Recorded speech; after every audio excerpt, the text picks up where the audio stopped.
Ronnie Bender. Ronnie Bender, nice guy. He had a cell like a shrine. His cell was like a corner shop. Anything you wanted, you could get drink, cigarette, anything in that cell. You could get screws to leave it alone. Go in there, bolts and bars. This wasn't a quiet prison, and let things go. Yeah. And when I used to play cards and they maybe have a little break and have a chat, I'd be sitting in there listening to the stories and listen to Frankie Frazier, Ronnie Bender, talking about the Krays, yeah? Ronnie Bender would, obviously he wasn't happy with the Krays at all, what they'd done to him, you know what I mean? Frank said, they were dangerous people. They would affirm they were bullies and, not only on top of that, they was like paedophiles in a way, with the way they love the young kids, young boys and young girls, yeah?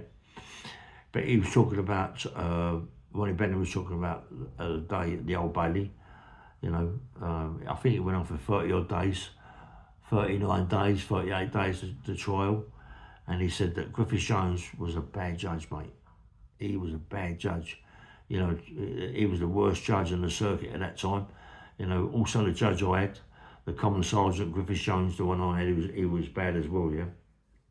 But, Ralphie Stevens, no one, when I was at any prison, Wandsworth, the Scrubs, Parker, the Ville, Brixton, any of them prisons, yeah, and people, would say, I'm in front of Ralphie Stevens or in front of Griffith Jones, and they're petrified, mate. Them judges just petrify people. You'd go sick or something like that to try and get away from them.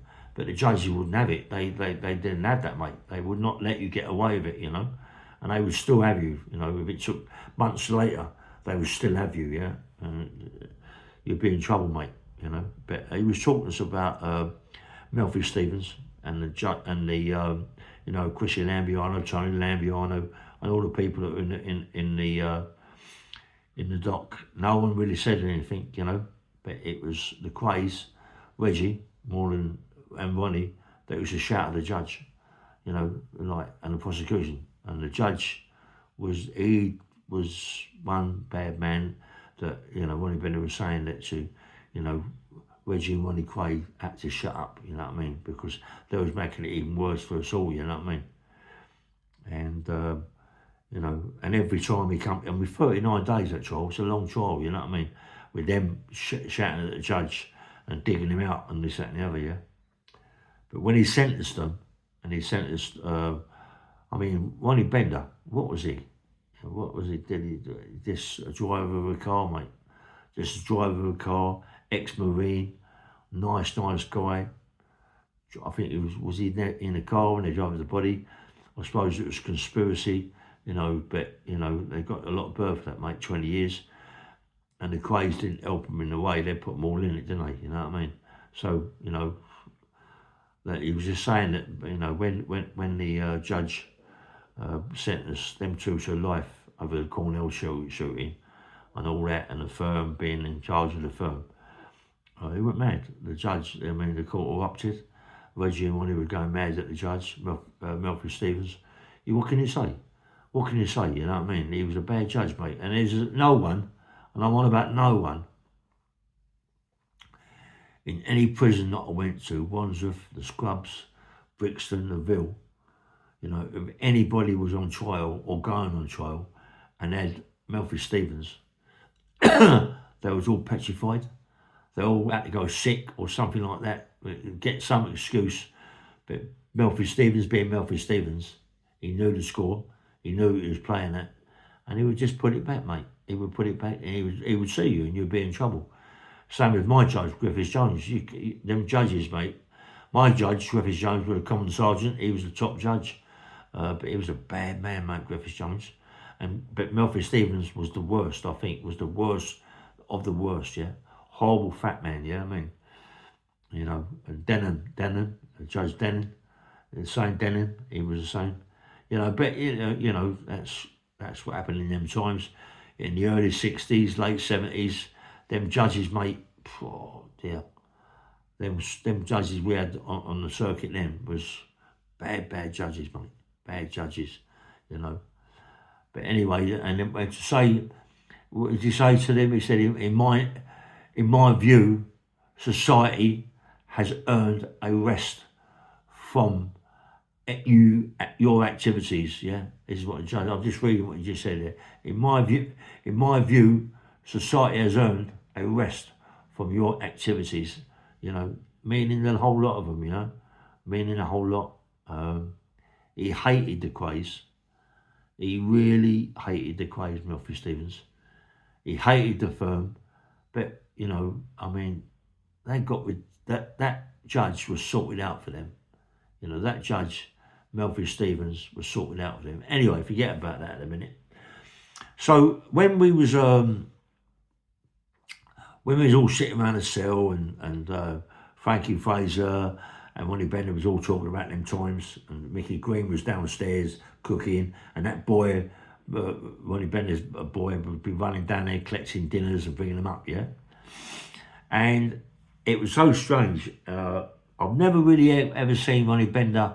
I've seen him a couple of times on the rugby field, you know, going to one and the football, because he was a captain of everything one. I've seen him a couple of times, but do you know what? When you say bolts and bars, the screws coming around doing the bolts and bars, I remember Ronnie Bender in his cell. He had a dumbbell bar in the corner. The screws must have seen it all 24/7 when they come in, but it was left there, you know. And when these two, I forget their names, Stevens, both these kids was named Stephen, yeah. When one went on, I think he went on DCAT or something like that, and one of the other ones sent him all toys and all the matchstick things they'd made, and money was supposed to be sent in, and he didn't send it in. Then he got a recall, the guy, and come back to Chelmsford prison, and he went to kill one of them with a bar, with a weightlifting bar. Hit him over there, bashed him right up, and then the other guy, the bar hit the floor, and then he just smashed the guy's face inside out. I remember going in the cell, mate, and you couldn't believe the state of it, you know what I mean? And the bell just went, I mean, and the screws rushed in there. And when they see that, I mean, the bar, the cell, everything, a big explosion, you know what I mean? Where's all this coming from and all that, yeah? But one Steve got life, one of them got life. Anyway, it was a big old thing, that case, mate. You know, one had about months to do out of the 12. You know, one was just got a recall, had about 6 months to a year to do. It was ridiculous, you know what I mean? One started the life while the other one was dead. You know, it's crazy, man. It's crazy how things can happen in prison that quick, you know what I mean? And anyway, but this started off, I was going to talk about this guy. So this guy, Ronnie Bender's boy, as such, yeah, who's to run around with all the food. So he was sitting in the cell, and Ronnie Bender didn't want to say too much, but he went, I want to have a word with you, you know. And Ronnie Bender took him out to the toilet. So obviously, come on, you want to go around and have a look, you know what I mean? So Cutler's sort of like walked around there because Ronnie Bender's pointing at his geezer, pointing at him, you know. And then all of a sudden the guy stepped back. It was like the guy must have been drunk. He stepped back and put his fist up to Ronnie Bender, you know. And, you know, Ronnie Bender was so good to this kid, mate. It was unbelievable. Ronnie Bender, you know, I've never seen Ronnie Bender violent in any shape or form, you know. And that's why you can't make out when people got 20 years and all that. It was the Krays, wasn't it? But, you know, Ronnie Bender sort of walked towards the kid, you know. And the kid, you could see the kid fear in his eyes, you know what I mean? Ronnie Bender just got hold of him and pushed him. Just pushed him on the side. The kids fell over, sat in the corner of the toilet, you know, and Ronnie Bender sort of like went back to the cell, and the kid walked in, and it was as if nothing had happened, you know. Ronnie Bender just said, right, go downstairs, get the rest of the food, and clean yourself up, go and have a shower, clean yourself up, you know what I mean? Yeah, and it was like, you know, I think the kid was taking things out of Ronnie Bender's cell. Ronnie Bender would give you anything. It would give you anything, but once you start taking it, he would like that was it, you know. As I say, I've only ever seen Ronnie Bender have trouble on the rugby field, and he could march on. One can march on, yeah, he can put it together. Ex-Marine, mate, you know what I mean? He could put it together one. I liked him, mate, Ronnie Bender. He's one of the nicest guys that I ever met. Never see him on the out.